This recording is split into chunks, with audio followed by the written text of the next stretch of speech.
মসুর ডাল বোতলে ভরে তৈরি করুন ফাটাফাটি একটি রেসিপি, যা চায়ের সাথে, নাস্তাই হোক বা ডাল ভাত সবকিছুতেই দারুণ লাগে। বানানো একেবারেই সহজ। কিভাবে বানালাম চলুন দেখে নেই।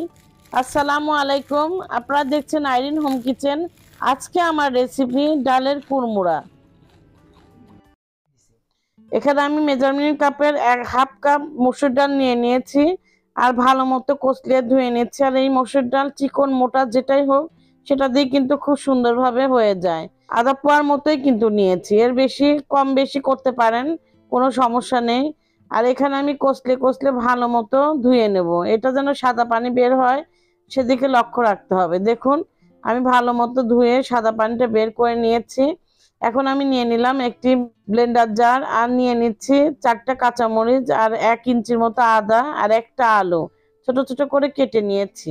এগুলো সব আমি ধুয়ে কেটে রেখেছিলাম, এক এক করে সব ব্লেন্ডার জারের মধ্যে দিয়ে দিলাম। আর এখানে দিয়ে দিচ্ছি সেই করে রাখা মসুর ডাল। দেখুন ধুয়ে রাখা মসুর ডালটা দিয়ে দিলাম।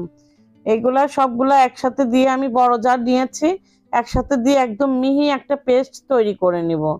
তার জন্য দেখুন, আর এখানে কিন্তু পানি বেশি একটা দেওয়া যাবে না, 2 টেবিল চামচের মতো পানি দিলেই হবে। আমি দিয়ে দিলাম 2 টেবিল চামচের মতো পানি, এর চেয়ে বেশি দেওয়া যাবে না পানি। দেখুন এখানে আমি সুন্দর করে মুখটা লাগিয়ে এটা গ্রাইন্ড করে নিব। আমার গ্রাইন্ড করা শেষ, আমি এখন একটা বলের মধ্যে ট্রান্সফার করে নিচ্ছি। দেখুন সবগুলা কিন্তু সুন্দর করে ব্লেন্ডার থেকে মুছে তারপর নিতে হবে।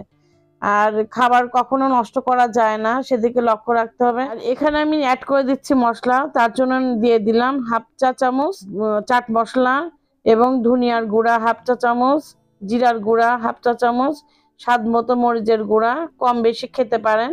আর দিয়ে দিচ্ছি এখানে গরম মশলা গুঁড়া, আর এই দিয়ে দিচ্ছি স্বাদ মতো লবণ। আর এখানে দিয়ে দেবো হাফ কাপ সিদ্ধ চালের গুঁড়া, এখানে হাফ কাপ সিদ্ধ চালের গুঁড়া। আর এখানে কর্নফ্লাওয়ার দিয়ে দিলাম 3 চায়ের চামচ। সুন্দর করে এগুলা দিয়ে আমি মাখিয়ে নিব। দেখুন এখন আমি সমস্ত উপকরণ ভালো মতো মাখিয়ে নিব। এত ভালো মতো মাখানো লাগবে যেন সমস্ত উপকরণ সুন্দরভাবে মাখিয়ে যায়, মশলাগুলা গায়ে গায়ে লেগে যায়, সেভাবে করে মাখাতে হবে একটু সময় ধরে। এভাবে করে মাখিয়ে আমি 10 মিনিটের জন্য রেস্টে রেখে দেব। আর আপনারা দেখেই বুঝতে পারলেন।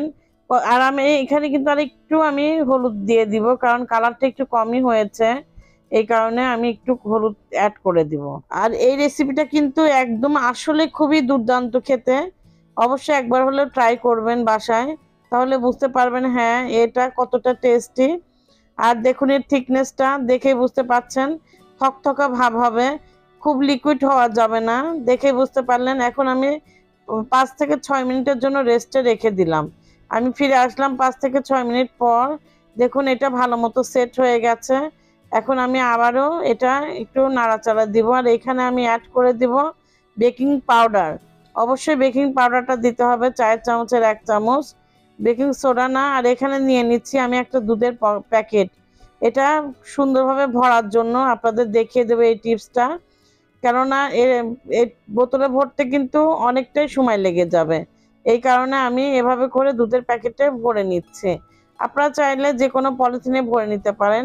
আর এখানে আমি একটা পানির বোতল নিয়ে নিয়েছি আর মুটকাটা এভাবে ফুটো করে নিয়েছি। দেখুন খুব সহজে কিন্তু হয়ে যায়। আর এই প্যাকেটটা আমি এভাবে করে কেচি দিয়ে কেটে নিলাম।